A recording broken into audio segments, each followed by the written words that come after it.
आप 2 पेड़ लगा दो और वे पेड़ पाल दो, और अगर पेड़ बरगद और पीपल के हो तो सुनने में सुहागा। देखो वो दिन है सो आज है, मैं पेड़ लगाने का काम कर रहा। जो भाई मुझे पता, कई सारे भाई मुझे यहाँ पे जानते हैं, बॉडी लैंग्वेज से पता चल रहा, जो जानते हैं लोग ये कहते हैं कि लाखों पेड़ में बरगद के लगा चुका।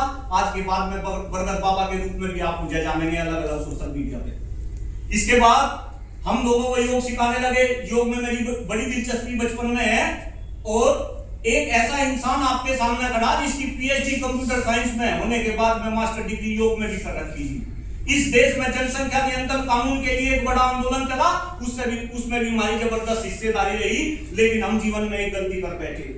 आप लोगों ने हमें 5 साल पहले एमएलसी शिक्षक वर्ग का चुनाव लड़वाया, और वो चुनाव भी हम इस वजह से लड़े क्योंकि पहले इसमें सरकारी क्षेत्र के टीचर वोट डालते थे।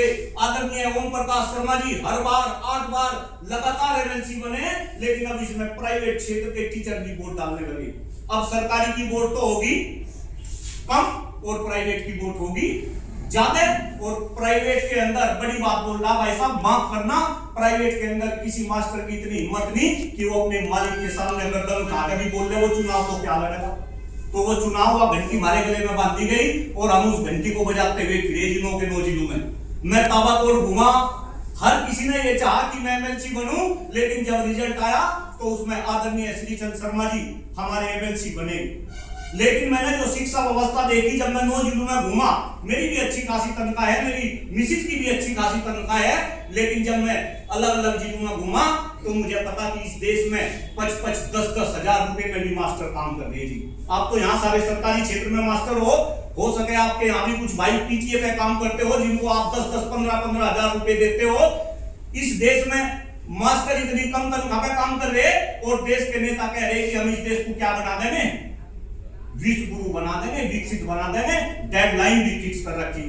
मैं तो आपके सरकारी विद्यालय में भी देखा, धीरे धीरे विद्यालयों को भी खत्म करने की एक साजिश चल रही। और ध्यान रखना, कुलदीप मलिक की बात, आने वाले टाइम में अगर हालात ऐसे रहे तो जितनी सैलरी 1-1, 1.5 लाख रुपए मिल रही, देखो भाइयों, हो सके जिसकी एज ज्यादा है उसकी तो लाइफ कट जाएगी, लेकिन मेरी बात ध्यान रखना, आने वाले टाइम में आपको संविदा पे काम करना पड़ेगा, संविदा पे।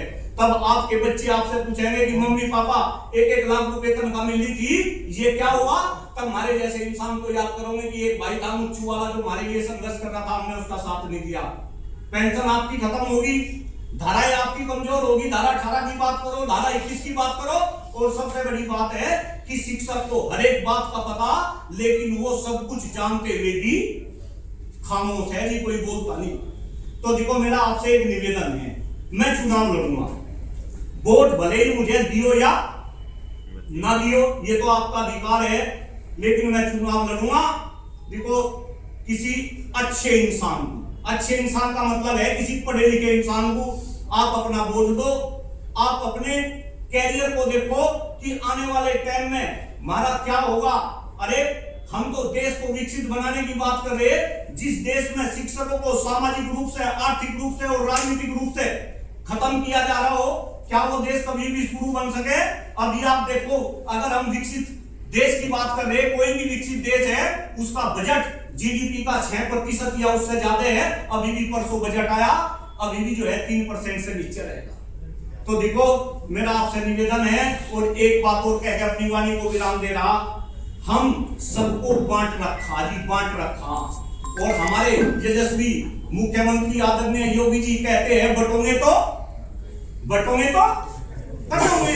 हम इसी वजह से एक-एक करके कटते जा रहे, सरकारी के मास्टर अलग, प्राइवेट के मास्टर अलग। सरकारी में बात कर लो, कोई शर्मा गुटका, कोई दबथुआ गुटका, कोई ठोकराई गुटका। हमारा इतना बुरा हाल हो रहा कि हमें सब बांट रखा, और ये गुट भी ऐसे हो रहे कि मर्तब आश्रित पर भी तुम्हें पैसा देना पड़े। दिया है उसको, इसमें कोई काम आपका बगैर पैसे के होता नहीं। बोलते क्यों नहीं, बगैर पैसे के होता नहीं। शिक्षक सब कुछ जानते हुए भी खामोश है, अपनी पावर को समझो। इस देश में ऐसा समय था जब राजनीति हमारे इर्द गिर्द घूमती थी, देश का प्रधानमंत्री और देश का राष्ट्रपति कभी शिक्षक हुआ करते थे। आज ये 8 सीट है आपकी विधान परिषद में, ये सीट भी आपसे क्या कर ली गई, छीन ली गई। और जिन्हें आप एमएलसी बनवा के विधान परिषद में भेज रहे, वे पुरानी पेंशन स्कीम के तहत पेंशन ले रहे, और तुम्हें नहीं में फंसा रखा और थारे में इतनी हिम्मत नहीं रही कि तुम उनसे पूछो कि अगर हमें पुरानी में दे रहे तो तुम पुरानी में क्यों नहीं लेते, अपनी पेंशन क्यों नहीं छोड़ते। तो देखो साथियों, मेरा साथ दो, भले ही मेरा साथ वोट के रूप में ना दो, लेकिन कम से कम जो बड़े हैं वो मुझे अपना आशीर्वाद दे सके और जो छोटे हैं वो मुझे दुआ दे सके। लोग ये भी कहते हैं कि भाई तू सरकारी में मत जाकर, सरकारी वाले तुझे फिर वोट नहीं देने के। देखो मैं वोट लेने नहीं आ रहा, मैं तो आपको जागरूक करने के लिए आ रहा। अगर जागरूक होंगे तो बचोगे, अदरवाइज चुनाव लड़कर मैं तो अपना नाश कर लिया, मेरा तो नाश हो रहा। मैं तो देखो कोट पैंट से ऐसा आ गया कि सुबह भाई 2-4 पराठे बना के दे दे, गाड़ी में खा लूं, दोपहर का खाना भी अब तक ऐसा ही पड़ा हो, दोपहर को खाना भी नहीं खाता, शाम को कभी मिले कभी नहीं मिलता, जाके ऐसे ही सो जाऊं। तो देखो मैं तो आपको जागरूक करने का काम कर रहा।